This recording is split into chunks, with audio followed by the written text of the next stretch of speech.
нийтлэл 4 жилийн хөтөлбөр 1 жилийн төлөвлөгөөнүүдийн тайлан харлаа. Их сэтгэл хангалуун бус байна. Өнгөрсөн намрын чуулганаар төлөвлөгөө хөтөлбөрүүдийн үр дүнгийн шалгуур үзүүлэлт буюу KPI нь энийг зөв тодорхойлох ёстой өчнөө хэлсэн. Гүйцэтгэл дээрээ тайлан дээрээ энийг засаж оруулж ирээ гэгээд саналаа хэлээд яамдуудад байнгын хооронд нэгдсэн чуулганаар бүгдэнд нь хэлсэн. Бах байдгаараа ямар ч засваргүй орж ирсэн.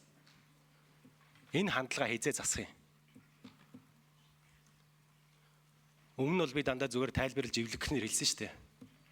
Сайднаар төрийн нарийн бичгийн дараа нар заснаа гэж хэлсэн. Нэгэн ч засагдаагүй. Алдаатай хэвээр байгаад байгаа. Хоорондоо зөрүүтэй, алдаатай хийж байгаа ажлаа зөв хэмжих боломжгүй зүйлүүд тавьчаад биелэлтэд 100% гэж орж ирээд байгаа. 2020 оны засгийн газрын 206 дугаар тогтоолоор баталсан бодлогын баримт бичгийн хэрэгжилт үйл ажиллагааны хяналт шинжилгээ үнэлгээ хийх нийтлэг журам гэж баталсан. Тэрний 6-гийн 2-т заасан аргачлал нь байгаа. Тэрнийгээ баримтлахгүйгээр хяналт үнэлгээ хийсэн байна. Энийг яагаад ингэж хийсэн юм? Яагаад ийм баталсан журмаа өөртөө мөрдөхгүй байгаа? 2 дугаар асуулт. 3 дугаар асуулт. 3 жишээ дурдъя.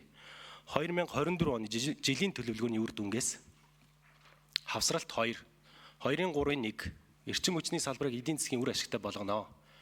Биелэлт 100%. 100% биелсэн юм энэ асуудал. Цахилгааны үн нэмээд иргэдэд тэр дундаа удааг бууруулахад хөв нэмрээ оруулж байгаа. Байшингаа дулаалаад цахилгаан халаагаар тавьсан айлуудын нуруунд дээр маш том ачаалал үүсгэчээд тэрнийг үр дүнтэй ажилласан гэд биелэлтэд 100% гэж тавьж байгаа харагдаад байна. Алдагдaltaй ажиллаж байгаа энэ төрийн өмчт компаниудын засаглалыг хэмжсэн шалгуур үзүүлэлт юм уу? Тийм зүйлээр энэ ажлын биелэлтэд хэмжиж болдоггүй юм уу? 2-ын 7-гийн 1-ийн 1 авилгын гэмт хэрэгийг бууруулнаа. Биелэлт бас 100%. Манай улсын авилгын индекс чинь 2019 онд 35 оноотой байжгаад сүүлийн 3 жил 33 оноотой ерөөсөө сайжраагүй. Авилга албан тушаалын гэмт хэргийн тоо 2021 онд 335, 2022 онд 475, 2023 онд 569, өнгөрсөн жил 577 болж өссөн шүү дээ. Тэгснэ энэ биелэлтийг 100% биелсэн байна гэдээ ороод ирж байгаа юм логикийн алдаатай шалгуур үзүүлэлтүүдээ засахгүй мүү? Хийж байгаа ажлынхаа үр дүнг боддоор тайлагнадаг хизээ болох юм бэ? 3 дугаарх нь хавсралт 3-ын 7 дээр засаглалын үзүүлэлтийг сайжруулна гэсэн зорилт тавьсан боловч Дэлхийн банкны үнэлгээ гараагүй болохоор үр дүнг хянах боломжгүй гэсэн байдаг. Энэ үнэлгээний аргачлал нь нийтэд нээлттэй байдаг. Энийг ашиглаад үнэлээд ороод ирж болдоггүй мүү гэсэн юм 3 асуулт. Өмнөх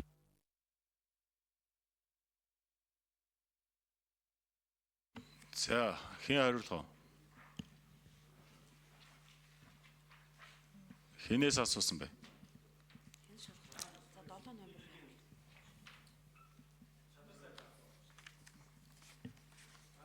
За, учир зайд хариулах вэ?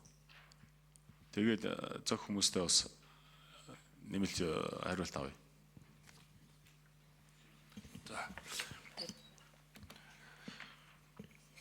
За 1 жилийн төлөвлөгөөг засгийн газар баталсан. За тэрнийхээ хүрээнд бол энэ 4 жилийн үйл ажиллагааны хөтөлбөрүүд дээр бол үнэлгээ хийгээд явж байгаа.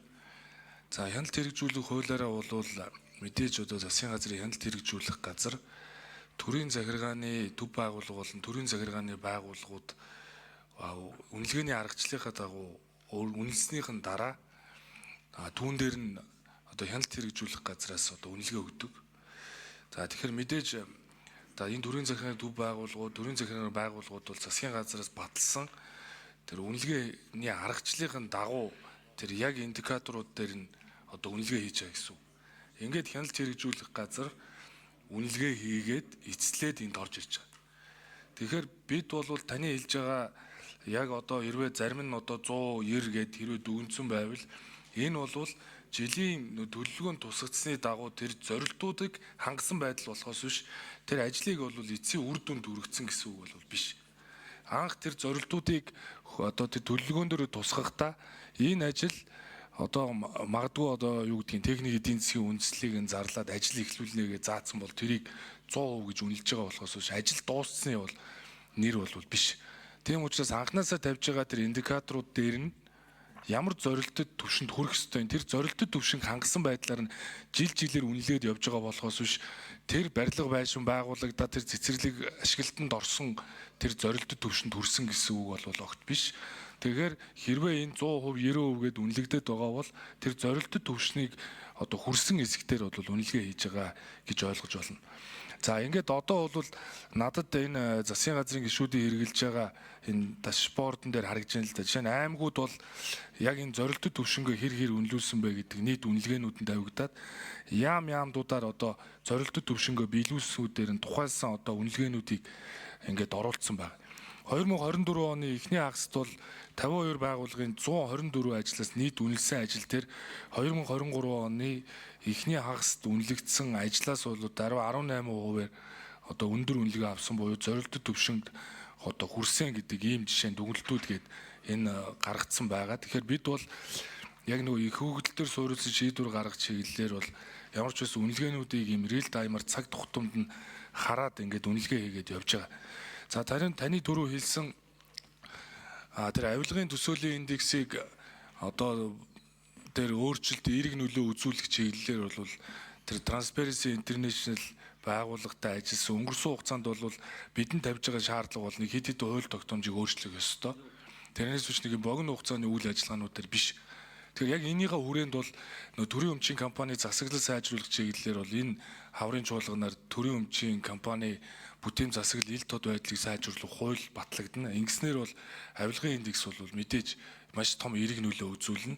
За мөн олборлох салбарын ил тод байдлын хууль буюу нээлттэй засгийн түншлэлд нэгдсэн улсын хувьд олборлох салбарын ил тод байдал нэмээд одоо байгалийн нөөцийн ил тод байдлын хуулийг батлаа гэдэг ийм шаардлагыг өгсөн.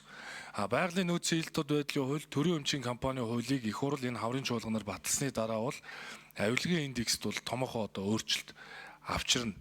Өмнө ч гэсэн авилгын индекс урагшлахад бол засгийн газрын нээлттэй ил тод байдал төр бол үнэлгээ өгч ирсэн.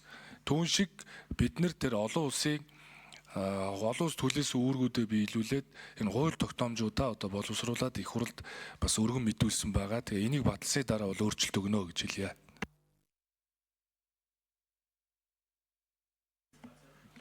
За одоо 2 сайд нөгөөх нь хин гинэ? Эрчим хүчний яам авилгалтаа тэмцэх газар уу? Авилгалтаа тэмцэх газар гэсэн үү?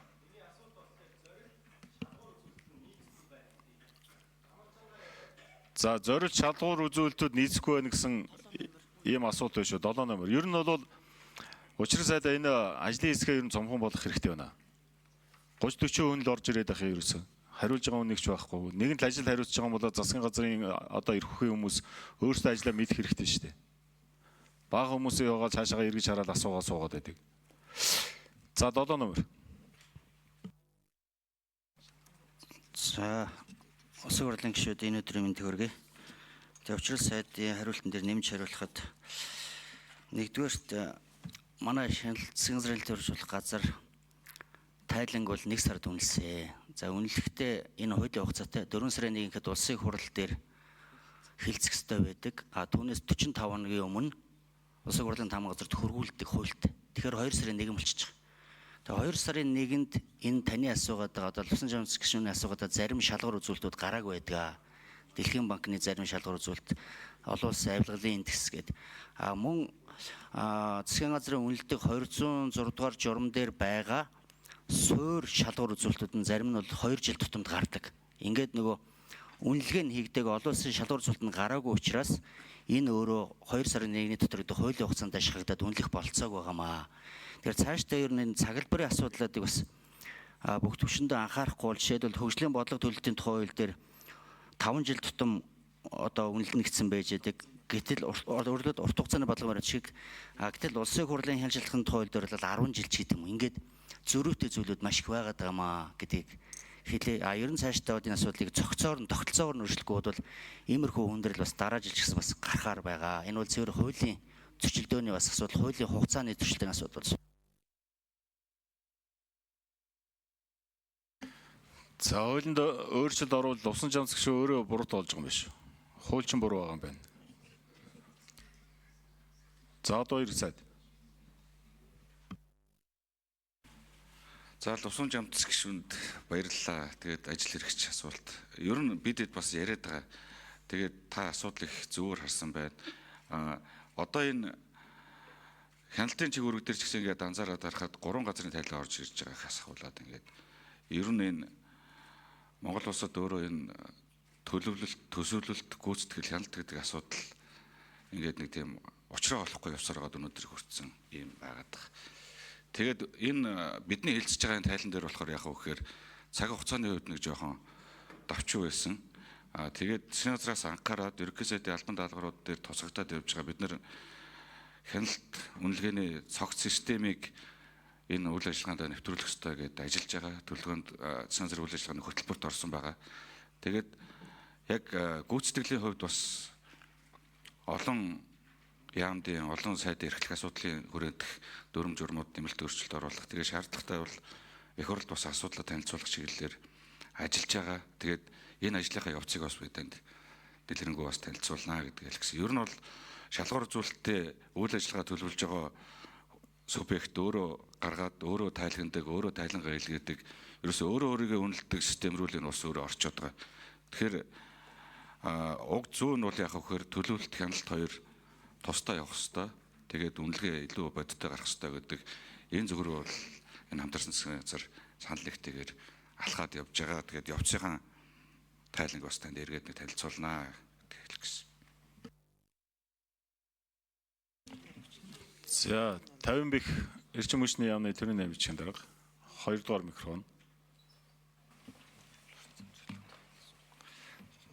За эрчим хүчний яам төрийн намжийн дарга Лувсан жамс гишүүний асуултанд хариулъя.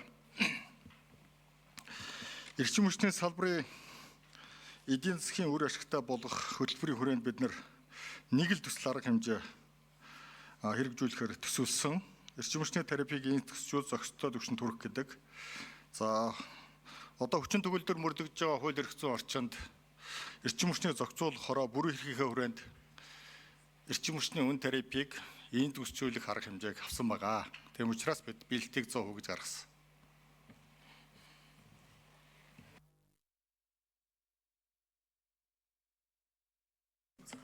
За авилгалтаа нэмэх газар сая эрэг баха. Эрэг байна. За асуултад тодруулах юм. Лувсан жамс гишүүн.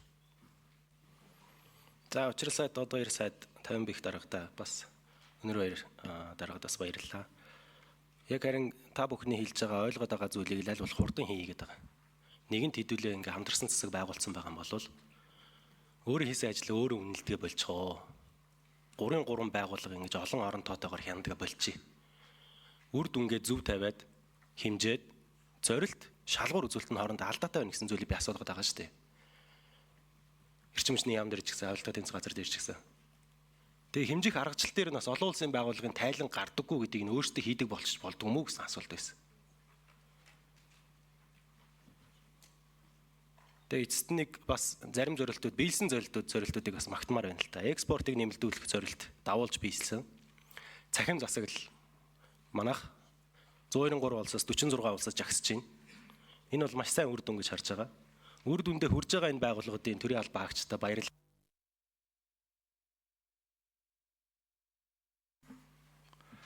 За номч юм гişүн.